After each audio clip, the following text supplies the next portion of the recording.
growing up. I loved the way he swung. That swing right there reminds me of my eye. It looks like Rory McIlroy, Frank, sticking the follow-through. Moving a little bit to the right. On the green, and a chance for birdie. And it's a long way to the hole from here. Never easy.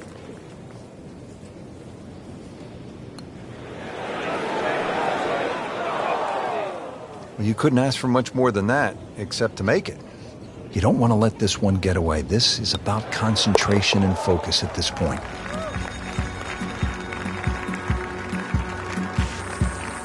It's a solid par right there, Frank. He'll be moving to third place, inching his way to the top of the leaderboard. Down to the par 3 11th, and Frank, what's the key here? Well, this green is slightly elevated. Huge false front, sort of left and right of that Strath bunker. And, of course, that bunker on the hill, that bunker on the left is called Hill. That's the famous bunker where Bobby Jones couldn't get out of it many years ago and actually ripped up his scorecard. So a good tee shot here, just find that right level where the flag is. Pretty good shot right there. Not a gimme, but well within his range.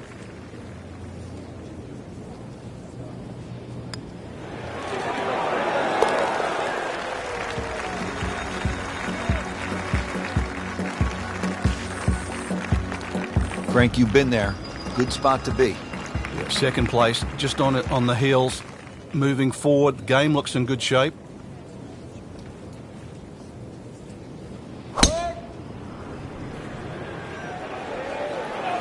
This is not heading in the right direction. No, it looks like it's going to be in the rough. Be a little disappointed with that because it lands in the rough and it appears to be fairly thick over there. Get down. Look out. It's over. The green. Playing this par 4, still not on the green after that second shot. But still not done. A good third shot. Maybe get away here with par.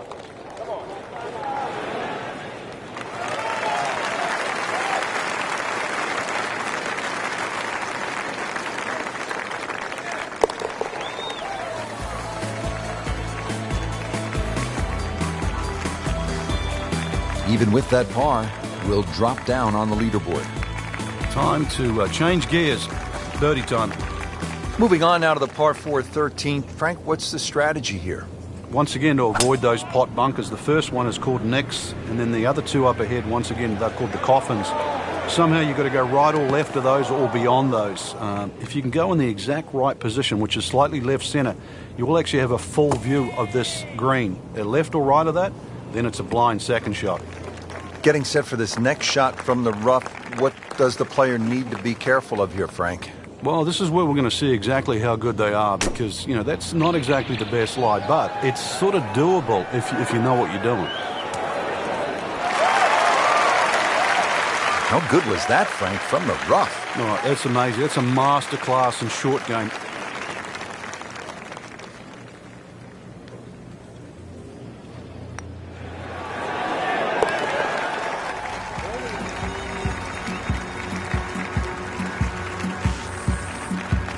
That's a nice confidence builder right there. You make those for par, and you keep things steady.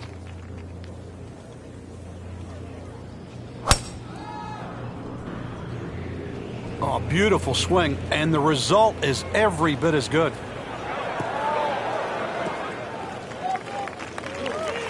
Excellent start off the tee. That's a great way to begin this hole. And from the fairway for his second shot here.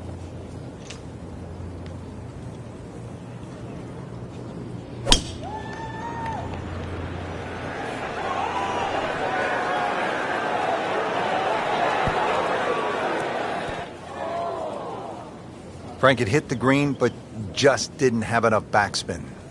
Yeah, you wonder what he was thinking on that. Midway through this back nine, could use this birdie here at the 14th. Made a par in his previous round. This time, it's for birdie.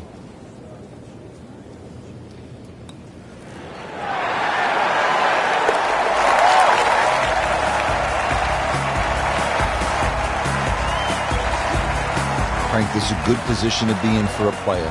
Making birdies, making some moves. You're starting to get the momentum, too, for the finish.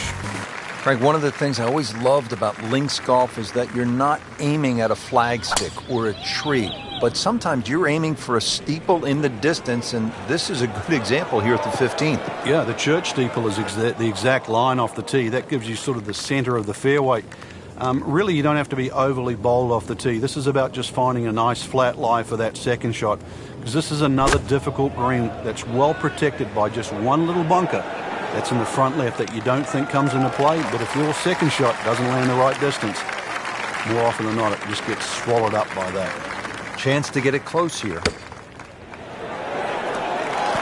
Frank, you played in conditions all over the world. Here come the winds now. What's the mindset? Well, this is really what separates the men from the boys. This is where you've got to tell yourself, and it's an advantage to you. Obviously, the scores will go up a little bit, given the conditions. But once again, this is going to suit the stronger player today. You like the old phrase, swing easy when it's breezy? Definitely when you're hitting it into a head breeze. But down breeze, tee it up a little bit, try and ride that wind some more. Good putt.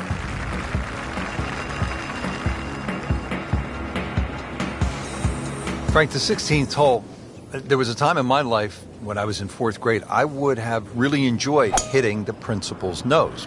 But that's not a good thing here? Well, I'd like to think you graduated past 4th grade, but and if you did, then you'd be very aware of the principal's nose. You'd hit it left, it'd be a little longer in for your second shot. And yet again, he has hit it off the tee and into the bunker.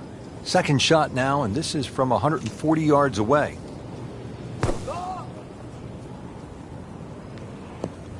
Well, that's a little absurd, that, Rich. That shot wasn't that hard, but it's come up well short.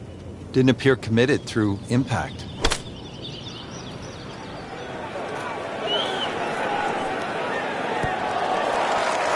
Well, the stats say that is a green hit in regulation, but it's not yet a par on the card. Very tough putt coming up.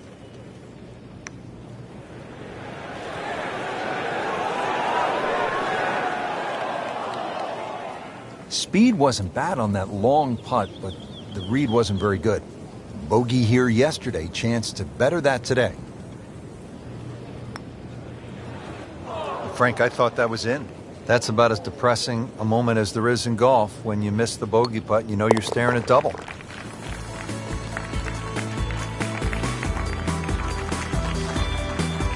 Couple shots over par.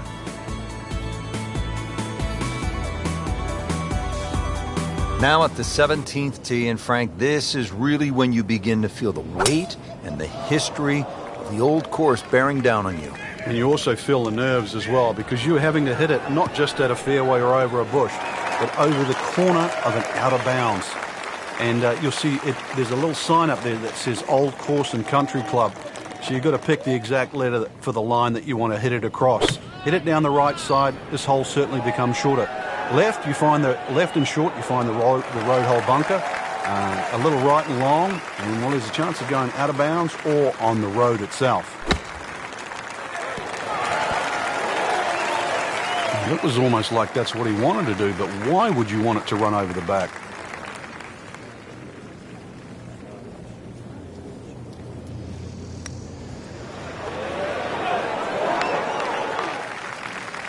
Well, it's a big green.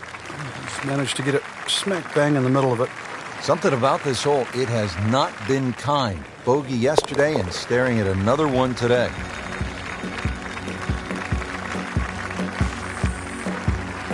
And takes care of business there. Solid stroke. Frank, here at the 18th, so much history has been made through the years. Yeah, one of my favorite memories, I remember Jack Nicklaus when he beat Doug Sanders in that playoff. The famous sort of short putt that Doug Sanders missed. But really, the great moment that stands out was Seve making that 15-footer across the hill in 1984 wearing the blue sweater. Not only did he win the Open Championship, but he beat a tremendous field that included Bernard Langer, Tom Watson, Fred Couples, Lanny Wadkins, Faldo, and Greg Norman. It was an amazing Open Championship. And I love that fist pump. It was pure Seve, all that fire, all that passion came flying out. And that's where you just sort of fell in love with the game.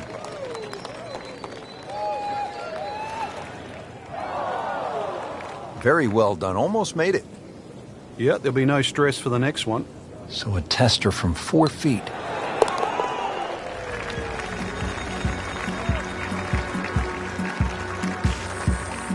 And he has it. A good putt redeems all. Frank, it really was vintage St. Andrews today in so many ways. Just a pleasure to be here. Yeah, the old course has so many great memories. Obviously, when it crowns the 2015 Open champion, it will add another great name to its already impressive roster. But for anybody to play this great golf course, it's a chance to be linked with the past and the future of the game. Couldn't have said it better myself, pal. And with that, for my colleague Frank Nobilo, I'm Rich Lerner for EA Sports saying so long from the home of golf, St. Andrews.